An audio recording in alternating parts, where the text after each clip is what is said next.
안녕하세요. 교통사고 정보가 가득한 보상스토리 김 실장입니다. 오늘은 합의 기간이 길어지면 불리한 점이 있나요? 이런 질문들 많이 하고 계시는데, 합의 기간이 길어진다는 것은 여러 가지 상황들이 있을 수 있겠는데, 피해자의 회복이 늦어져서, 그러니까 치료 기간이 길어져서 합의가 늦어지는 경우가 있을 수가 있고, 보험사에서 피해자가 요구하는 합의금을 주지를 않아서 합의 기간이 길어지는 경우도 있을 겁니다. 그 외에 또한 상황들 때문에 합의 기간이 길어지는 경우들이 있을 수 있겠지만, 흔치 않은 특별한 경우라서 이러한 부분들을 제외한다면 크게 두 가지 정도 될 것 같아요. 합의 기간이 길어지면 피해자한테 불리한 점이 뭐가 있을까? 제가 며칠 동안 좀 생각을 해봤는데, 크게 불리한 점은 없을 것 같다. 지난번에 제가 영상에서 한번 이야기를 한 적이 있었었는데, 치료가 필요하면 치료를 잘 받으시면 되고, 치료를 잘 받다 보면 자연스럽게 기간도 늘어나게 되겠죠. 그리고 추가적으로 합의금도 같이 늘어나더라, 이런 이야기를 한번 한 적이 있습니다. 다시 말해서 피해자가 교통사고로 다쳐서 치료를 받느라 합의 기간이 길어지는 거는 크게 문제가 안 될 거라고 저는 그렇게 생각을 합니다. 근데 제가 이렇게 얘기를 한다고 하더라도 피해자분들께서는 기간이 너무 길어지면 나한테 어떤 불이익이 있지 않을까, 이런 또 불안한 마음이 있으실 수 있으니까, 어떠한 불리한 점이 생기는지 피해자분들께서 예상을 할 수가 있다면 치료 계획이라든가 합의 계획들을 세우는데 도움이 되실 수도 있을 거라고 생각이 들어서, 최대한 가능성이 있는 것들에 대해서 이야기를 한번 해보려고 합니다. 첫 번째는 병원 치료가 좀 힘들어지지 않을까. 교통사고로 크게 다치신 중상의 피해자분들 같은 경우는 자연스럽게 치료 기간이 길어질 수밖에 없거든요. 그리고 이렇게 치료 기간이 길어진다고 하더라도 병원이나 뭐 보험사나 어디나 이렇게 특별히 간섭을 하거나 이렇게 하는 경우가 거의 없습니다. 그런데 경상의 피해자분들, 뭐 염좌 진단을 받으신 분들, 이런 분들 같은 경우는 어느 정도 치료를 받고 치료 기간이 좀 길어진다 싶으면 병원에서도 슬슬 눈치를 주고 더 이상 오지 말라고 안 좋은 그런 눈치를 주는 경우가 허다하게 발생을 하고 있죠. 그러다 보니까 치료도 병원 눈치를 보면서 받고 계시는 상황이 발생할 수 있겠죠. 두 번째는 합의를 안 하고 이제 치료가 길어지는 피해자를 상대로 보험사에서 먼저 소송을 걸 수가 있습니다. 이런 소송을 하다 보면은 피해자분들이 이제 법정 끌려다니시면서 심리적으로나 정신적으로나 육체적으로나 불안해지기도 하고 불편해지기도 하고 좀 안 좋은 상황이 되는 거죠. 소송 끝날 때까지 길면 한 1년까지도 갈 수가 있는데, 이러한 기간 동안에 스트레스를 엄청 받게 되시는 거죠. 세 번째는 경제적으로 어려움을 겪는 분들이 좀 계시는 것 같아요. 교통사고로 다쳐가지고 병원을 다닌다는 게 병원 한번 갔다 오지 약간 이런 개념은 또 아니거든요. 많은 시간을 소비를 해서 치료를 받으러 병원을 다녀야 하는 상황이다 보니까 회사 눈치를 보고 계시는 분들도 계시고, 회사에서 해고를 당하신 분들도 계시고, 안정적인 고정적인 어떠한 직업을 찾는데 어려움을 겪으시는 분들도 계시고, 결과적으로는 금전적으로 어려움을 겪는 분들이 많이 계시더라, 이런 부분도 있을 수 있겠네요. 마지막으로 보험사하고 합의 금액이 맞지 않아 가지고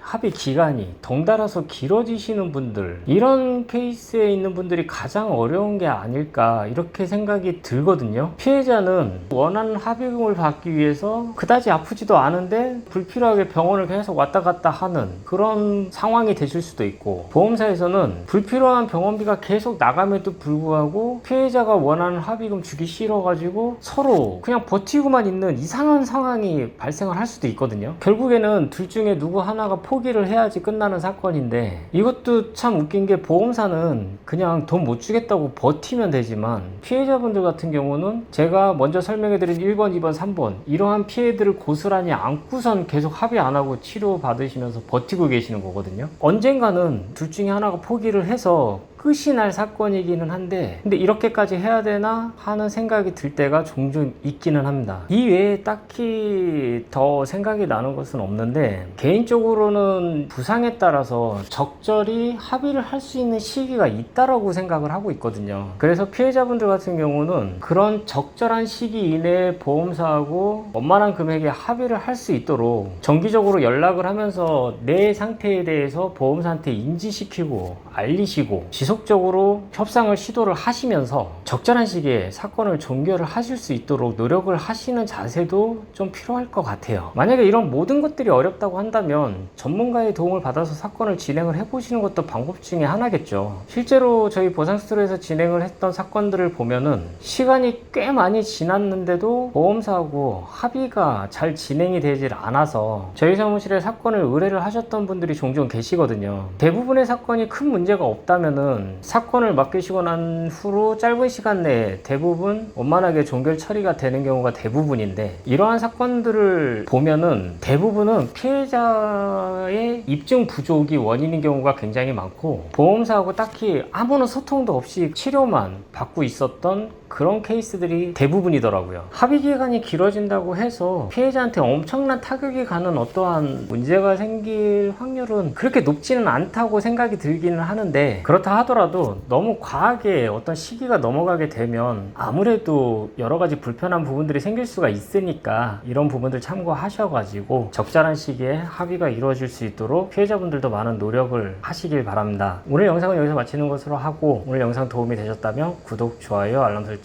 부탁드리겠습니다. 감사합니다.